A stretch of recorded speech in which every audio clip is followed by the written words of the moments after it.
تی چواردەی خولی یانە پلەیەکانی کوردستان یانەی چوارخۆرنا توانی گۆڵبەران یانەی هەڵەبجەی شەهید بکە و پارێزگاریشی لە پێشەنگی کۆمەڵەکەی کرد و برینەکانی هەڵەبجەشی قۆڵتر کردەوە. هەفتەی چواردەیەمی خولی پلەیەکی یانەکانی کوردستان لە کۆمەڵی دووەم و لەسەر یاریگای فەرماندەیی یانەی هەڵەبجەی شەهید میوانداری لە چوارقوڕنەی پێشەنگی ڕیزبەندیەکە کرد. چوارقوڕنا هەر لە سەرەتاوە بە بەهێزی دەرکەوت لا پێناو زیاتر بێزکردنی پێیەکەی لە پێشەنگی و هەڵەبجەش بە بارودۆخی نەخوازراوی خۆیەوە بەشداری لە میارێدا کرد. پاش کۆمەڵێک هێرشی یەک لە دوای یەک دوجار لە خوڵێکی سیویەک چوارقوڕنا لە ڕێگەی لەدانی سزاوە و لالایەن ئاسۆ مەحموودەوە توانیان لە خوڵێکی سیویەک گۆڵی پێشکەوتن تۆمار کرد. هێرشەکانی چوارقوڕنا بەردەوامی هەبوو. ئاسۆ مەحموود جارێکی دیکە خۆی بە گۆڵیانی هەڵەبجە گەیاندە و گۆڵی دووەمیشی بۆیانەکەی تۆمار کرد و جێمیەکەم بە ئەنجامە بە کۆتا. جێمی دووەم یارەکە بەمان سیناریۆ دەستی پێکردەوە. ساڵح جومعە لە خوڵێکی پەنجاویەک گۆڵی سێمی بۆ چوارقوڕنەی میوان تۆمار کرد. لە خوڵێکی 56 محەممەد کەریم تاکە گۆڵی یانەی هەڵەبجەی شەیدی لە میارێدا تۆمار کرد. بەڵام دواتر یاریزانانی چوارقوڕنا کەرنەڤاڵێکی گۆڵکردنیان ئەنجامدا.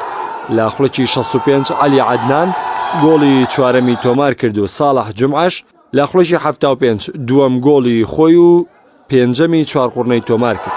لە خوڵێکی 76دا جارێکی دیکە و بە لەدانی سزا ئاسۆ مەحموود هاتیکی خۆی لە یارەکە و گۆڵی شەشەمی چوارقوڕنەی تۆمار کرد. لە کۆتا ساتی یارەکەشدا نەسر دەلی گۆڵی حوتەم و کۆتای چوارقوڕنەی تۆمار کرد و یارەکەش بە 7 گۆڵ بەرامبەر بە گۆڵێک لە سوودی چوارقوڕنا بە کۆتا.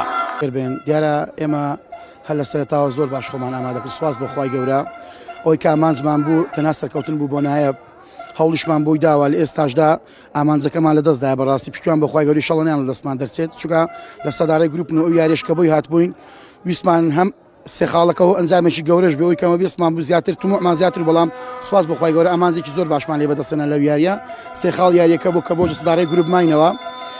دەمەوێت لێرە سوپاسی ئەو هەندێک خۆشەویستانە بکەم بەڕاستی کە هەمیشە ژمارەیەکی 12 ڕاستەقینەن بەڕاستی بۆ چوارقوڕنا هەم لە ناو یاریگای خۆمان هەم لە دەرەوەی یاریگای خۆمان هەمیشە پشتیوانمان لەگەڵمانن. هەندێشت هەیە چاوەڕان نەکراوە. ئێمە کاتێک کە بۆ یاری ڕانیە بۆ شێوازە لە ئەخیری ساتەکان یاریزانەکان توانێمە ناچین بۆ یاری ڕانیە. ئێمە تەنها چەند کاتژمێرێکمان لە بەردەستامان بوو کە هەڵیەوە بینتی پێ دروستکەین و بچینە ڕانیە و بەشداری بکەین.